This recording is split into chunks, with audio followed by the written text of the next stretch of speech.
Hello guys, and welcome to today's special outlook for Invest 93L. It is a system of, this is the remnants of Tropical Storm Amanda here, and they're about to go into the Bay of Campeche in the Gulf of Mexico here, where the waters are 28 and 29 degrees Celsius, which I will look at a little bit later on in this video. Let's read what this says here. It has an 80% chance in 2 days and 80% in 5 days. A large area of disturbed weather associated with the remnants of Eastern Pacific Tropical Storm Amanda is located over the Yucatan Peninsula of Mexico. This disturbance is forecast to move northwestward over the southeastern portions of the Bay of Campeche later today or tonight, where environmental conditions are expected to be conducive to support development. And a new tropical depression is likely to form within the next day or so. The system is then forecast to drift west or west-southwest over the Bay of Campeche through the middle of the week. Interests along the coast of the Bay of Campeche should monitor the progress of this disturbance. Regardless of tropical cyclone formation, heavy rainfall is likely to continue over portions of southern Mexico, Guatemala, El Salvador, Belize, and western Honduras during the next few days. So, pretty much what the National Hurricane Center is saying, that anywhere in this area down here, you are still going to be experiencing very heavy rainfall and flooding, most likely.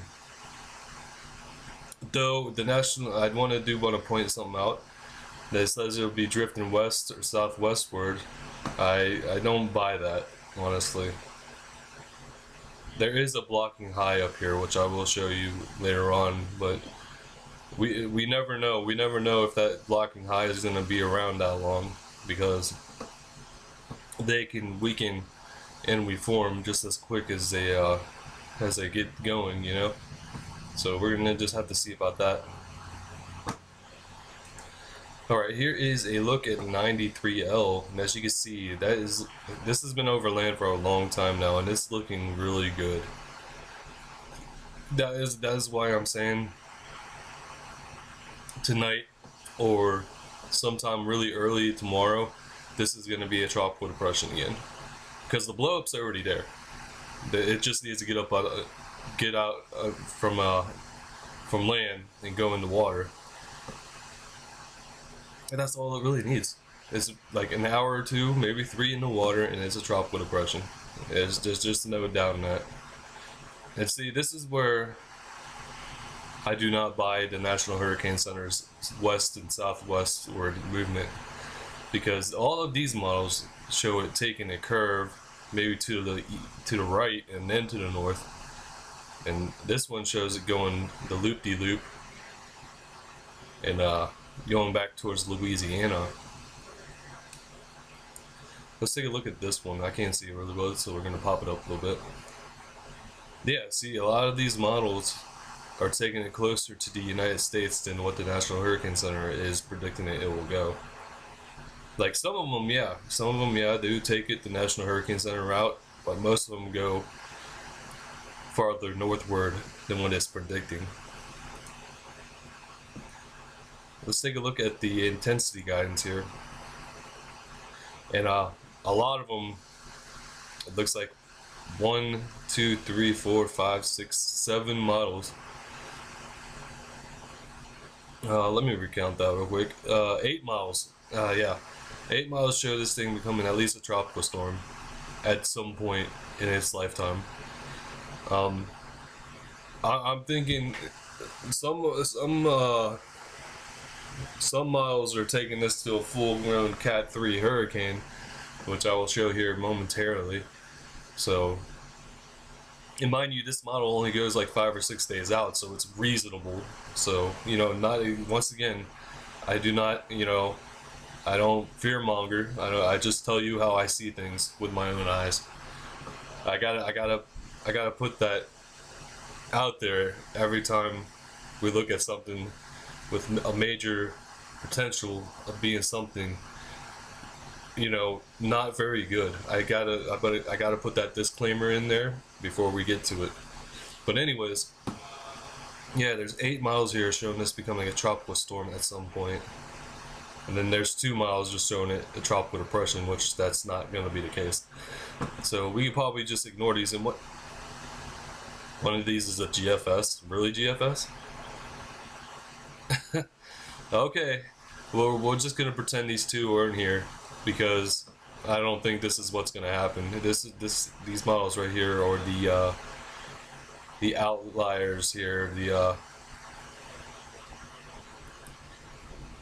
the main ones I'm gonna be focusing on here because that's where the majority of them are. Let's look at the GFS here. And as you can see, you know, it's right in here. You can see the very ragged closed isotherm here. So it still looks like it has a closed center. It just needs to go out into the water to get a little bit organized. Yeah, and there is the GFS right there. It has something going into the Texas-Louisiana border about 174 hours out. And that is as far as I'm going to look out for here, because this is 7 days out. So this is pretty reasonable at this point in time. So yeah, it shows it not doing very much here in the Bay of Campeche until it does a loop-de-loop. And then it goes up this way as a 997 tropical storm, or so that says. Excuse me. Let's take a look at the European, and as you can see, we got highs blocking all over the place here. So we obviously know from the Europeans' perspective, it's not going to be going east. So let's go out through time here. And it looks like, well, that's a little confusing. Shows two separate deities forming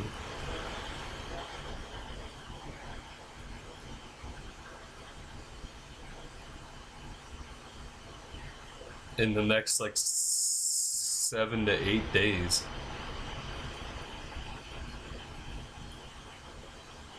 Six days actually.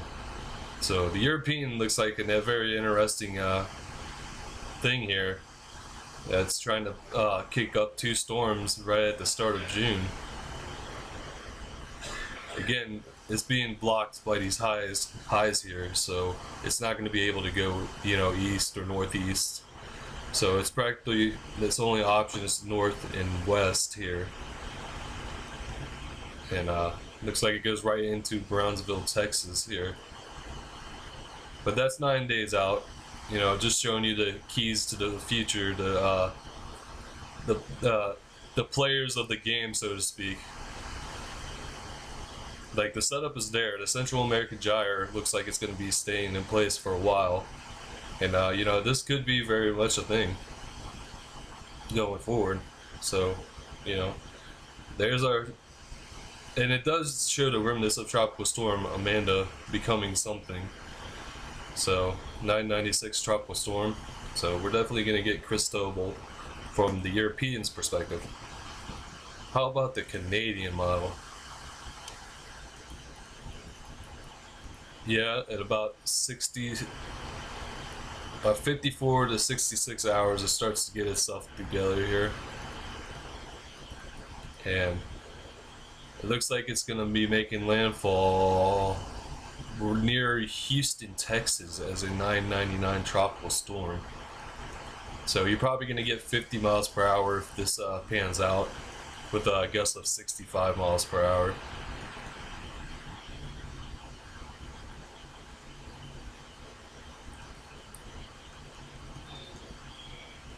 So yeah, that is the storm for the Canadian.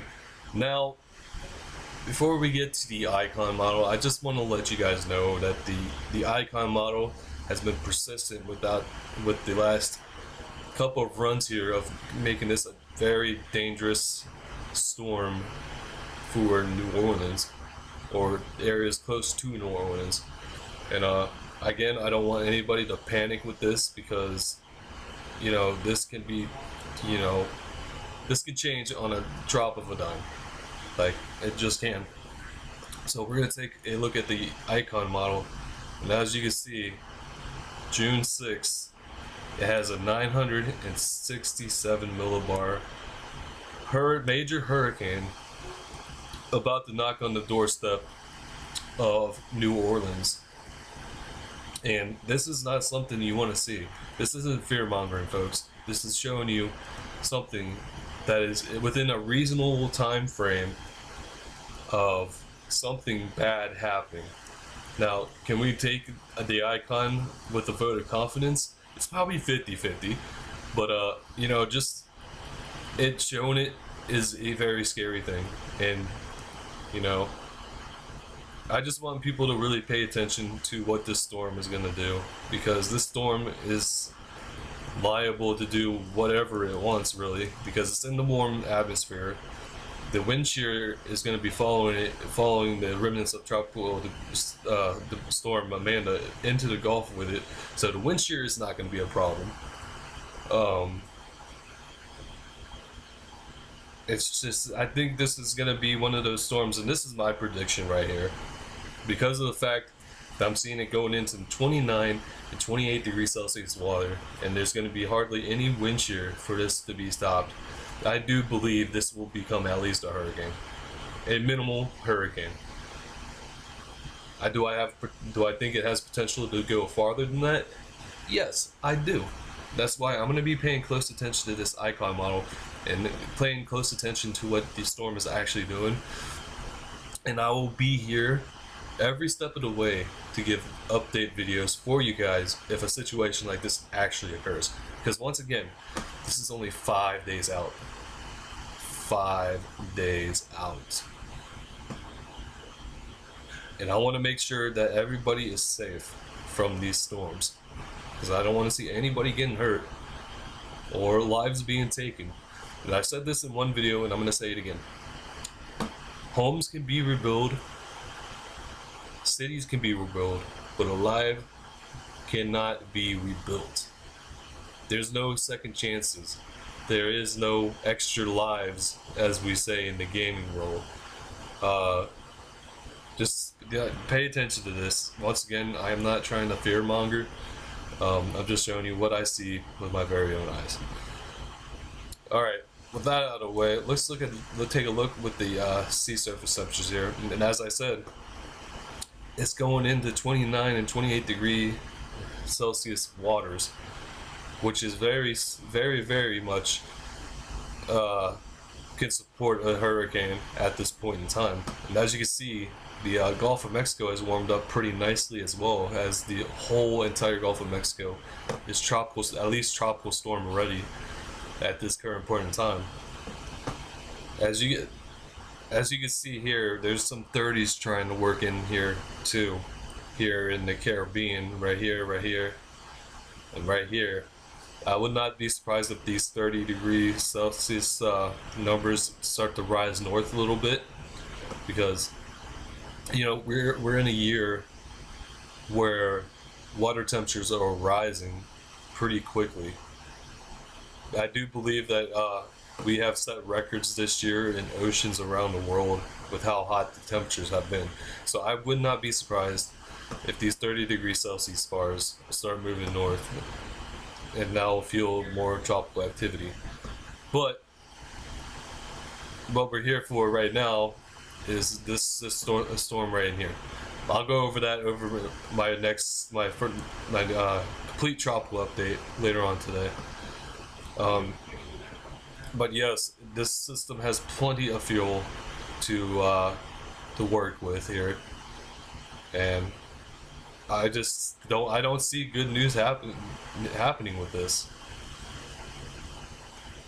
Wind shear is low, water temperatures are hot. There's nothing to really stop this storm.